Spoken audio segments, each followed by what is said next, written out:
Autumn is one of the best times of year to go fishing for trout. And this time of year means that you're going to get fish moving much faster throughout the water. They start chasing, the takes are savage, and what they're feeding on is quite a wide variety. But you don't need a lot of flies to catch a lot of fish. In this video, I'm going to go over the only 5 flies that you need to catch fish this autumn. If you have these 5 patterns whenever you go out fly fishing, you're going to succeed and you're going to have loads of fun catching these fish that are up and active in the colder water of autumn coming out of hot summer. Let's jump into it and touch on what are my favourite flies for autumn and how to fish them, which is important because it changes at this time of year. Number 1, let's talk about ginger hoppers. Now, hoppers in general are really good patterns, and in autumn they start to come into their own. We've talked about in the past that foam daddy longlegs are really good in summer, and they're equally as good in autumn, but hoppers fish slightly differently, and they're really good in autumn because they cover terrestrial dryflies. Whenever dryflies are coming onto the water from the surrounding environment, whether it be trees or grass, hoppers represent so many different patterns really well. Now, it could be a spent fly that's just fallen back onto the surface of the water, or an ant, or any other type of fly, a daddy longlegs for example, falling back onto the water. But hoppers are a brilliant pattern to cover that, and whether you want to fish them dry or moving them around on the surface, it doesn't really matter. Autumn means that hoppers are on, and they're really good. Now, when I'm fishing hoppers, I like to fish them either just 2 hoppers straight, or if I'm fishing 3 flies, I'll have 2 hoppers and a daddy longlegs, throwing them at rising fish, or throwing them onto the surface of the water on a floating line and twiddling them back with a figure of 8. And that makes this sort of wake over the surface. They fish amazingly like that. You'll get some savage takes of fish either bow waving after them or just sporadically taking them on the cast.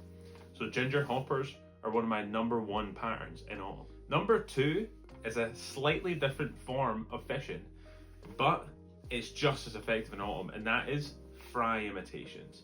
My favourite fry imitation is a mirage black cormorant. Now, cormorants in general are very good fry imitations, but a mirage body black winged cormorant right here is amazing. Now, these cormorants work all year round, but in autumn they come into their own, and is definitely one of the top 2 patterns on this 5 list.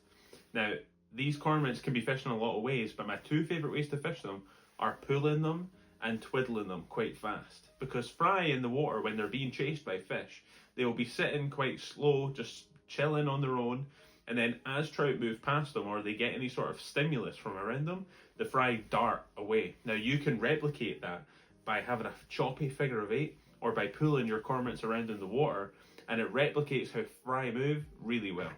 Now, I would fish these fry on either a midge-tip line or a sinking line, a slow sinking line, so that you're able to keep them under the water column. And it normally works really well when it's sunny and the fish are slightly down in the water, or right at the top in the margins next to the side where fry are keeping. Try and imitate the parts of the water where fry will be holding, and the cormorants will work even better. If you put this on either a 3 fly cast with 2 cormorants in a blob, or two cormorants and a foam daddy longlegs, and you're twiddling them around, this is definitely one of my favourite ways to fish cormorants in autumn, and it's a deadly method. So try it out. Number 3, slightly different and not in competition style, but cannot be argued, the Apps bloodworms come into their own again in autumn time. These flies are amazing for pulling, and when the fish are up and chasing, Apps bloodworms are incredible. A real deadly stillwater pattern. Now, you can try them in loads of different colours, but my favourite Apps bloodworm is a red one. Now, fishing an Apps bloodworm is really simple. You've seen me do it in winter videos, but in autumn it is amazing to fish it as fast as you possibly can. If you throw out 2 Apps bloodworms on either a midge tip or a slow sinking line and roly-poly them back in as fast as you can, there's a dead certainty that you're going to get a couple of trout doing that anywhere in the UK. It's an unbelievable way to fish, and the Apps bloodworm takes are savage. So give that a go. It's a really fun method when other things aren't working very well. Apps bloodworms are a dead certainty and needed to make this list. Now, number 4 is quite similar to the cormorant patterns. It's Dialbacks. And yes, we've chatted about Dialbacks for all year round. Dialbacks do work at all times of the year, especially in spring. But in autumn, there's a slight change to this pattern. I make them quite a bit chunkier and larger in autumn because you can fish them as both a fry imitation and as a nymph imitation. So if you tie your Dialbacks a wee bit bigger on a size 10 or even a size 12, and you make them chunkier with a little bit of flash, kind of like this one here, a flashback Dialback with a big bit of chunk at the front, then this fish is both a fry pattern and as a nymph. So it's really versatile, and this is present on my cast whenever I'm starting out in most places in the UK in autumn. So give this a bash. Larger Dialbacks really work well at this time of year. Now, the 5th and final pattern is any Sedge Dryfly. Sedges are one of those patterns that are super sporadic throughout the year, and they work really well when the fish are taking sedges. But in autumn, you get a much wider variety of sedges coming off at this time of year. So fishing a Sedge Dryfly, even when sedges aren't really coming off and about, is a really dead certain way to get fish on dryflies.